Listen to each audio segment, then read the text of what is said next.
Hello kids, how are you all?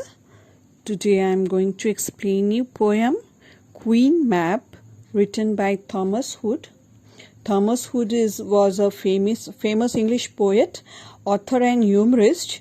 He is best remembered today for his poem for children and his humorous poem. Children, let me first read the poem for you, then I will explain it to you.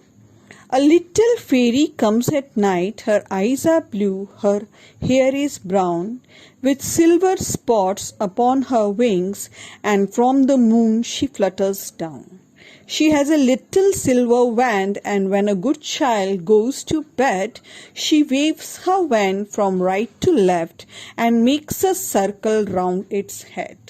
And then it dreams of pleasant things, of fountains filled with fairy fish, and trees that bear delicious fruit, and both their branches at a wish, of gardens filled with dainty scents, from lovely flowers that never fade, bright flies that glitter in the sun, and glowworms shining in the shade.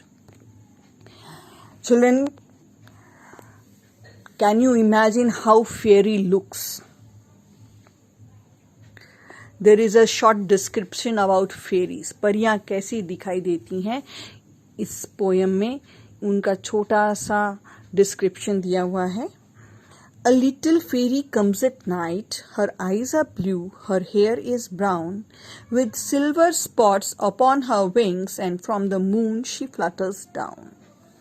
रात को एक छोटी सी परी आती है.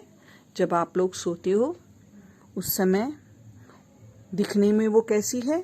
उसकी आंखें नीली हैं, उसके बाल जो हैं वो भूरे रंग के हैं, उसके जो पंख हैं उनके ऊपर छोटे छोटे सिल्वर स्पॉट्स बने हुए हैं, और वो जो आती है वो कहाँ से आती है?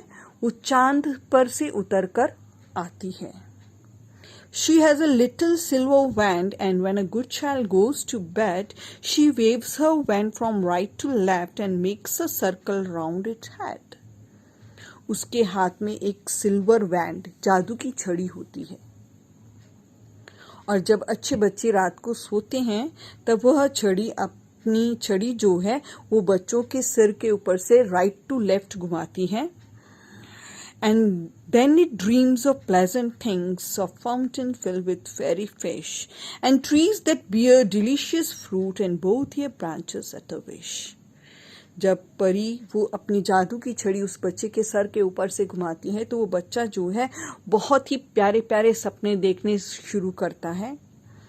उन सपनों में वो क्या देखता है कि फाउंटेन्स जो हैं वो फेरी फिश से भरे हुए हैं, बहुत ही सुंदर सुंदर पेड़ लगे हुए हैं जिनके ऊपर बहुत ही स्वादिष्ट फल लगे हुए हैं, और जैसे ही कोई बच्चा अपना इच्छा व्यक्त करता है कि उसे वो फल चाहिए तो वो ब्रांचेस हैं, जो पेड़ की टहनियाँ हैं, वो अपने आप ही नीचे झुक जाती हैं ताकि वो फल तोड़ के खा सके. Of gardens filled with dainty scents, and lovely flowers that never fade, bright flies that glitter in the sun, and glowworms shining in the shade.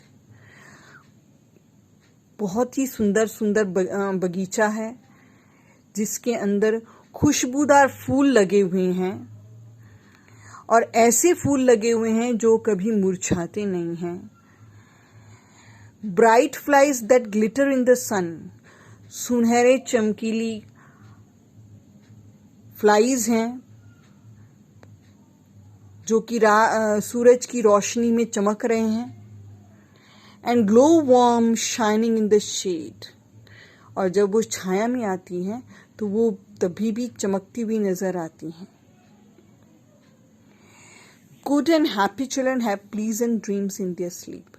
जो बच्चे अच्छे होते हैं, खुश रहते हैं, उनके सपने बहुत ही सुखद होते हैं, खुश उनको करने वाले होते हैं जब वो रात को सोते हैं उस समय. I hope you must have understood this poem, children.